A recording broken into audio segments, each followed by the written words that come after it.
اور طاقت کی زبان اختیار کر لی، جس کا اس کی تاریخ میں بدترین اظہار ٹرمپ صاحب نے کیا ہے۔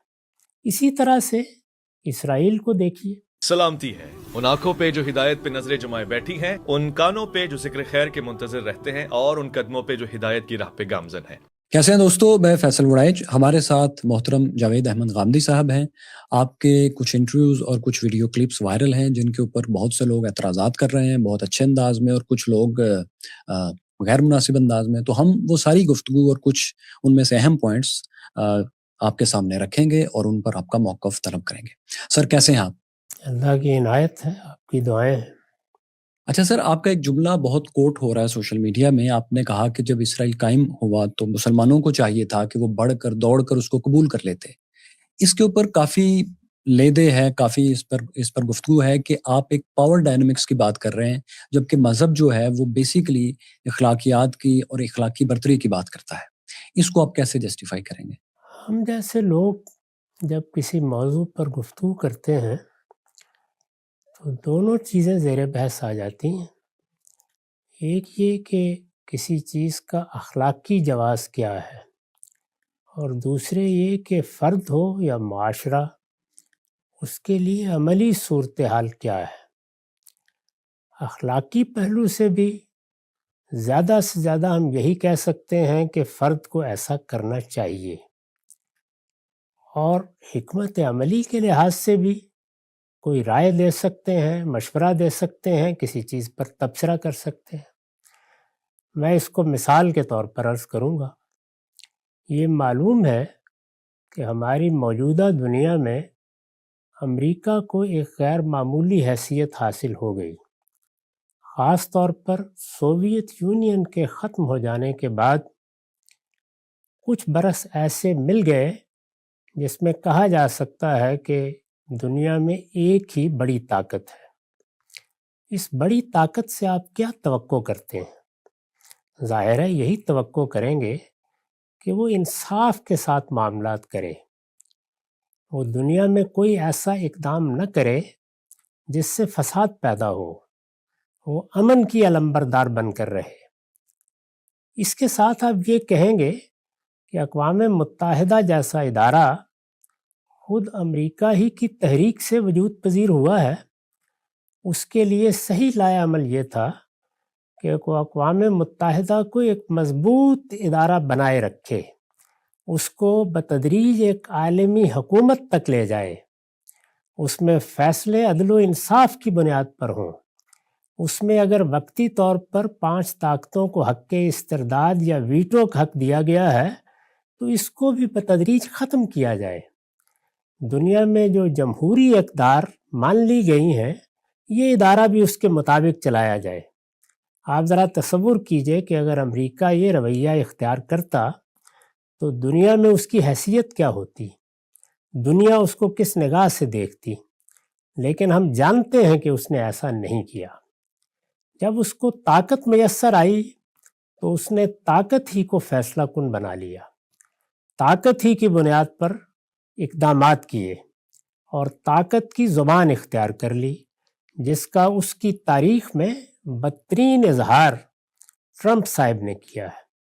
یہ ہم دیکھتے ہیں تو ظاہر ہے اس پر تبصرہ کرتے ہیں اور یہ بتاتے ہیں کہ اے کاش ایسا نہ ہوا ہوتا۔ امریکہ نے عالمی سطح پر امن کے لیے اپنا کردار ادا کیا ہوتا، اداروں کو مضبوط بنایا ہوتا، اقوام متحدہ کو فی الواقع ایک ایسا ادارہ بنا دیا ہوتا جس میں قدیم فلسفیوں کا خواب شرمندہ تعبیر ہو جاتا کہ ہم نے امن کی بنیاد پر، عدالت کی بنیاد پر، حسن معاشرت کی بنیاد پر ایک عالمی نظم بنا دیا ہے۔ اسی طرح سے اسرائیل کو دیکھیے۔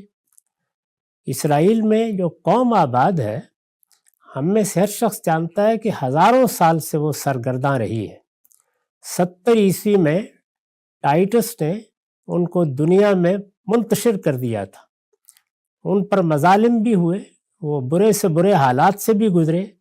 قریب کے زمانے میں جرمنی کی مثال سامنے ہے جس کو ہولوکاسٹ کہا جاتا ہے، یہ سب ہوا۔